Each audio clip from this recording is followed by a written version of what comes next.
ಅಮ್ಮ ನನ್ನ ನೋವು ಕೇಳೋರು ಯಾರು? ನಮ್ಮ ಲಿಂಗವನ್ನ ಒಯ್ದು ನೀರೊಳಗೆ ಬಿಸಾಕಿ ಬಿಟ್ಟರ ಹೇಳೋದು ಯಾರೀಗ ಅಂತ ಅನುಷ್ಠಾನಕ್ಕೆ ಕುಂತಿದ್ದಂತ. ಹಿಂಗ 100 ಜನರ ದೇವ್ರ ಕುರಿತು ಅನುಷ್ಠಾನ ಮಾಡಿವೇನು? ಒಂದು ಜನನಿಲ್ಲ. ಮನೆಯಾಗಿದ್ದ ಹೆಂಡತಿ ಗಂಡಗೆ ಭಾಳ ಕಿರಿಕಿರಿ ಮಾಡಿಳಂತ.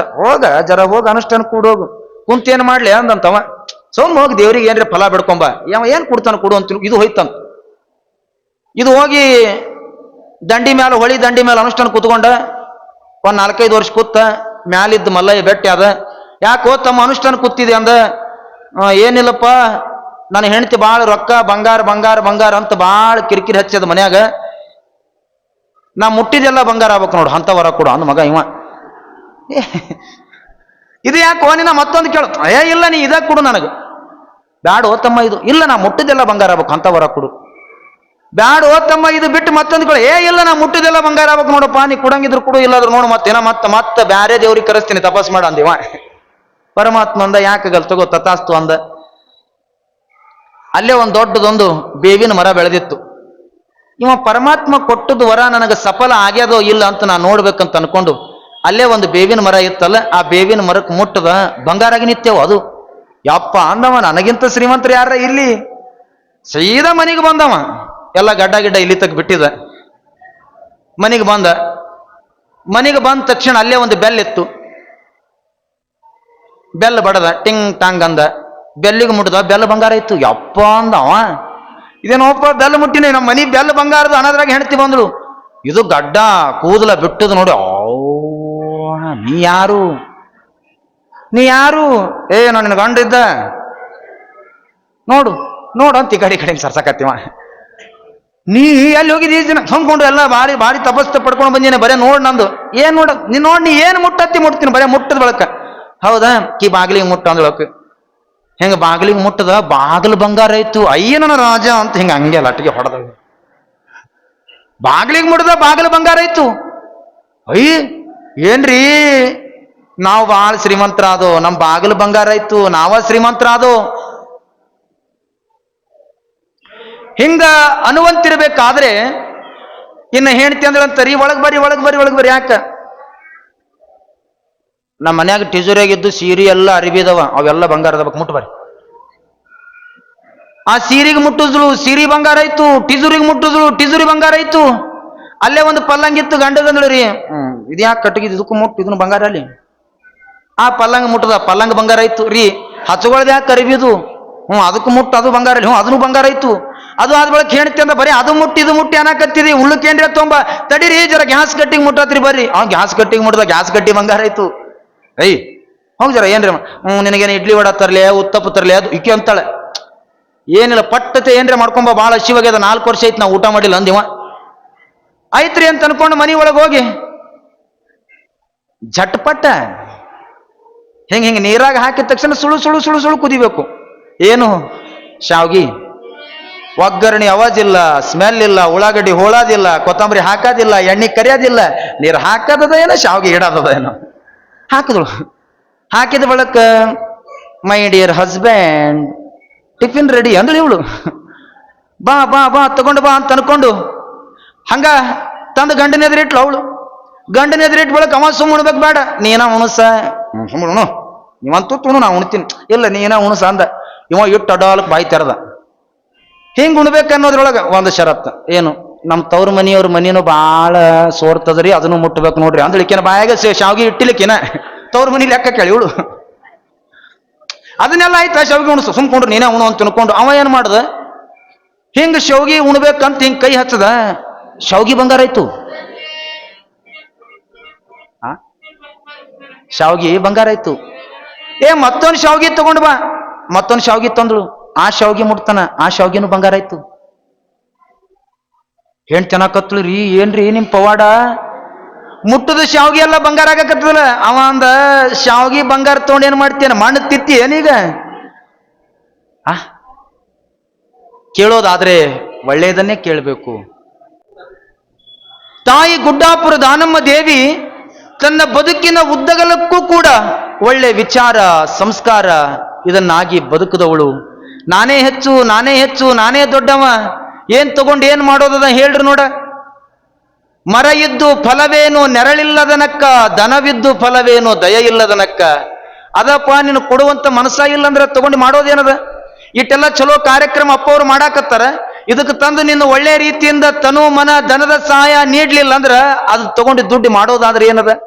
ಒಬ್ಬವ ಈ ಕೊಡ್ಲಿಲ್ಲ ಅಂದ್ರೆ ಬುದ್ಧಿ ಎಟ್ಟು ಕೆಟ್ಟಿರ್ತ ಅನ್ನೋದು ಕೇಳಾಕತ್ತೀನಿ. ಸುಮಂಗ ದೇವ್ರ ಗುಡಿಗೆ ಬರಬೇಕು, ಮಠಕ್ಕೆ ಹೋಗ್ಬೇಕು ಅಂತ ಮಧ್ಯಾಹ್ನದಿಂದ ಸಂಚ ಹಾಕಿದಂತ ಮನುಷ್ಯನಾಗ. ಒಟ್ಟು ಮಠಕ್ಕೆ ಹೋಗ್ಬೇಕು, ಪುರಾಣ ಕೇಳ್ಬೇಕು, ಮಠಕ್ಕೆ ಹೋಗ್ಬೇಕು, ಪುರಾಣ ಕೇಳ್ಬೇಕು. ಹಿಂಗ ಮಧ್ಯಾಹ್ನದಿಂದ ಅನ್ಕೊಂಡು ಬರ್ಬೇಕಾದ್ರೆ ಅಲ್ಲೇ ಒಂದು ಬಜಾರದೊಳಗೆ ಒಂದು ಜೋಡ್ ಹಾಕೊಂಡೇ ತಗೊಂಡ. ನಾನು ಹೆಸರು ಹೊಡೆಯಂಗಿಲ್ಲ, ನೀವು ಸುಮ್ ತಿಳ್ಕೊಂಡ್ಬಿಡ್ರಟ್ಟೆ. ಬುದ್ಧಿ ಕೆಟ್ಟಿತ್ತಂದ್ರೆ ಹಿಂಗಾಗುತ್ತ. ಒಂದು ಜೋಡ್ ತಗೊಂಡು ಪುರಾಣಕ್ಕೆ ಬಂದ, ಹೊರಗಿಟ್ಟ, ಒಳಗೆ ಬಂದು ಕುಂತ, ಪುರಾಣ ಕೇಳಕತ್ತ. ಕೇಳ್ತಾ ಏನು 200 ರೂಪಾಯಿ ಕೊಟ್ಟು ಹೊಸವು ತಂದಾನಲ್ಲ, ಬುದ್ಧಿ ಎಲ್ಲ ಅಲ್ಲೇ ಹೋಗ್ಯದ, ಇಲ್ಲಿಲ್ಲ. ಇನ್ನು ಪುರಾಣದೊಳಗೆ ಎದ್ದು ಹೋಗ್ಬೇಕನ್ನಕತ್ತೀನಿ, ಎದ್ದು ಹೋದ್ರೆ ನನಗೆ ನೋಡ್ತದ ಮಂದಿ. ಇನ್ನು ಮಾಡೋದಾದ್ರೆ ಹೆಂಗಪ್ಪ, ಇನ್ನು ಮಾಡ್ಬೇಕು ಹೆಂಗ ಅಂತ ತಿಳ್ಕೊಂಡು ಇಲ್ಲೇ ಕೂತಲ್ಲಿ 2 ಕೈ ಮುಗದ, ಕಣ್ಣು ಮುಚ್ಚದ. ಏ ಯೋಗಿರಾಜ ಅಂದ ಮನುಷ್ಯನಾಗೆ, ನೀ ಸತ್ತುಳವಾಗಿದ್ದೆ ಅಂದ್ರೆ, ನಿನ್ನ ಪುರಾಣ ಖರೆ ಇತ್ತು ಅಂದ್ರೆ ನಾ ಪುರಾಣ ಮುಗಿಸ್ ಹೋಗ ತನಕ ಅಲ್ಲೇ ಇರ್ಬೇಕು ನೋಡು ಅಂದವ. ಕೇಳೋದು ನೋಡ್ರಿ ಹೆಂಗದ ಇದು. ಮತ್ತ ಕಣ್ಣು ಮುಚ್ಚದ. ನೀ ಹೇಳೋದು ಸತ್ಯ ಇತ್ತಂದ್ರ, ನೀ ಹೇಳೋದು ಖರೆ ಇತ್ತಂದ್ರ, ನೀ ಖರೆ ಇದ್ದೆ ಅಂದ್ರ ಪುರಾಣ ಮುಗಿಸಿ ಹೋಗ ತನಕ ಅಲ್ಲೇ ಇರ್ಬೇಕು. ಹಂಗಿದ್ದು ಅಂದ್ರೆ 2 ತೆಂಗಿನಕಾಯಿ ಹೊಡಿತೀನಿ ಅಂದ ನನಗವ. ಪುರಾಣ ನಡೀತು, ಮಂಗಲ ಆಯಿತು. ಮಂಗಲ ಆದ ಬಳಿಕ ಎದ್ದು ನಿಂತ, ಇನ್ನೇನು ಮಂಗಳಾರತಿ ಮಾಡ್ಬೇಕು ಅನ್ನೋದ್ರೊಳಗೆ ಗವಾಯಿಗಳಿಗೆ ಹೇಳ್ದ, ನೋಡ್ರಿ ಗವಾಯಿಗಳ ಮಂಗಳಾರತಿ ಜರ ಸಣ್ಣದ ಹಿಡ್ರಿ ಅಂದ. ನಿನ್ನ ಮಾತು ನಾ ಯಾಕೆ ಕೇಳಿ ಅಂತ ಅವ್ನ ಜಿದ್ದಿಗೆ ದೊಡ್ಡದ ಹಿಡಿದ್ರು ಅಂತ. ಅವ್ರು ಜ್ಞಾನಪೂರ್ಣಂ ಜಗಂ ಜ್ಯೋತಿ ಇತ್ತು ಅಂತ ದೊಡ್ಡದ ಹಿಡಿದ್ರು ಮಂಗಳಾರತಿ. ಅವರು ಮಂಗಳಾರತಿ ದೊಡ್ಡದ ಹಿಡಿದು ಇನ್ನು ಮುಗಿಯಂಗಿಲ್ಲ ಅಂತ ಅನ್ಕೊಂಡು ಅಲ್ಲೇ ಒಂದು ಕಿರಾಣಿ ಅಂಗಡಿ ಇತ್ತು, ಅಲ್ಲಿ ಹೋಗ ತನಕ ನೋಡ ತನಕ ಹೊರಗೆ ಕಾಲಾಗಿದ್ದು, ಪುರಾಣಿಕ ಯೋಗಿರಾಜ್ ಬಾಳ ಗಟ್ಟುಳ ಹೋದನಂತ ಅನ್ಕೊಂಡ. ಅಲ್ಲಿ ಒಂದು ಕಿರಾಣಿ ಅಂಗಡಿ ಇತ್ತು, ಆ ಕಡೆ ಈ ಕಡೆ ನೋಡಿದ ಬಳಿಕ ಅಲ್ಲಿ 2 ತೆಂಗಿನಕಾಯಿ ತಂದ ಬಾಗ್ಲಾಗ ಹೊಡೆದ, ಈ ಖರ್ಚಿಕೆದ ಹಾಕ್ತಾರಲ್ಲ ಸಣ್ಣ ಚೂರ, ಅವು ಮಾಡ್ಕೊಂಡು ಒಂದಿಷ್ಟು ಸಕ್ರಿ ಹಾಕೊಂಡು ಉಡ್ಯಾದಾಗ ಹಾಕೊಂಡು ಕೂತ ಬಾಗ್ಲಾಗ. ಪುರಾಣಕ್ಕೆ ಬಂದವರಿಗೆಲ್ಲ ಹೇಳಕತ್ತ, ಪುರಾಣಕ್ಕನ ಎದಕ್ರಿ ಯಾಕೆ ಮಾಡ್ರಿ ಪ್ರಸಾದ? ಅದೇನ್ ಕೇಳ್ತೀರಿ, ಪುರಾಣಕ್ಕೆ ನಾ ಬಂದಿದ್ದ, ಹೊಸವನ ತಂದಿದ್ದ, ಹೊರಗೆ ನಾ ಇಟ್ಟಿದ್ದ, ಅವನಿಗೆ ನಾ ಬೇಡಿದ್ದ, ಅವ ಕಾಯ್ದಾನ, ನಾ ಮಾಡಿನ ಪ್ರಸಾದ ತಗೋ ಅಂದವ. ಅವನಿಗೆ ಕೊಟ್ಟಾದ ಬಳಿಕ ಮತ್ತೊಬ್ಬ ಬಂದ, ಅವನಿಗೂ ಹಿಂಗೆ ಹೇಳಿದ್ದ, ಎದಕ್ ಮಾಡ್ರಿ, ಇದೇನ್ ಕೇಳ್ತ್ರಿ, ದೊಡ್ಡ ಪವಾಡದ, ಹೊಸವನ ತಂದಿದ್ದ, ಹೊರಗನ ಇಟ್ಟಿದ್ದ, ಕಣ್ಣು ಮುಚ್ಚಿ ಬೇಡಿದ್ದ, ಯೋಗಿರಾಜ ಕೇಳಿದ್ದ, ಅವ ಕಾಯ್ದಾನ, ನಾ ಮಾಡಿನ ಪ್ರಸಾದ ತಗೋ ಅಂದ. ಅವನಿಗೂ ಹಂಗೆ ಹೇಳ್ದ. ಬಂದವರಿಗೆಲ್ಲ ಹಿಂಗೆ ಹೇಳಕತ್ತವ, ಪುರಾಣಕ್ಕೆ ನಾ ಬಂದಿದ್ದ, ಹೊಸವನ ತಂದಿದ್ದ, ಹೊರಗನ ಇಟ್ಟಿದ್ದ, ಅವನಿಗೆ ನಾ ಬೇಡಿದ್ದ, ಅವ ಕಾಯ್ದಾನ, ನಾ ಮಾಡಿನ ಪ್ರಸಾದ ತಗೋ ಅಂದಿಟ್ಟೆ.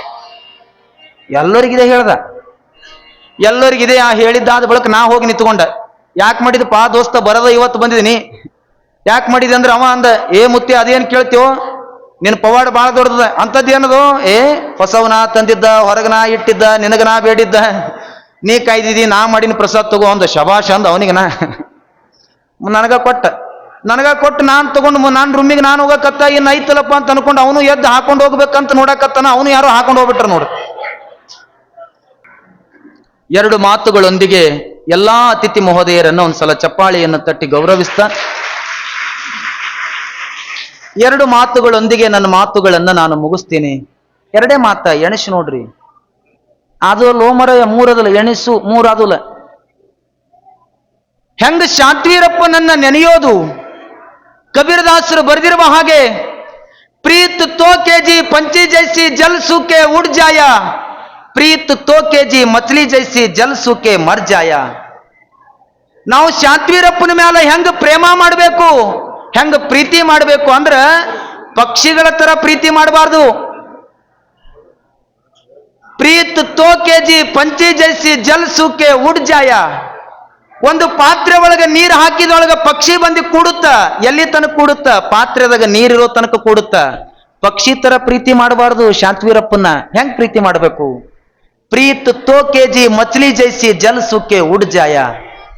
ಹೆಂಗ ಪ್ರೀತಿ ಮಾಡ್ಬೇಕಂದ್ರೆ ಮೀನಿನ ತರ ಪ್ರೀತಿ ಮಾಡ್ಬೇಕು. ನೀರಿನೊಳಗ ಮೀನ ನೀರ ತನಕ ಮೀನು ಜೀವಂತವಾಗಿರುತ್ತ, ನೀರು ಹೋದ ಬಳಿಕ ಮೀನು ಸಾಯುತ್ತ. ನಾವು ಇರೋ ತನಕ ಶಾಂತವೀರಪ್ಪನ ಪ್ರೀತಿ ಭಕ್ತಿ ಶಕ್ತಿಯಿಂದ ನಾವು ಬದುಕಬೇಕು, ಮೀನಿನ ತರ ಶಾಂತವೀರಪ್ಪನ ಆರಾಧನೆ ಮಾಡಬೇಕು ಅನ್ನುವಂಥ ವಿಚಾರಗಳನ್ನ ಇವತ್ತಿನ ದಿನ ಹೇಳ್ತಾ ಎಲ್ಲ ವಿಚಾರಗಳೊಂದಿಗೆ ನಾವು ಬದುಕೋಣ.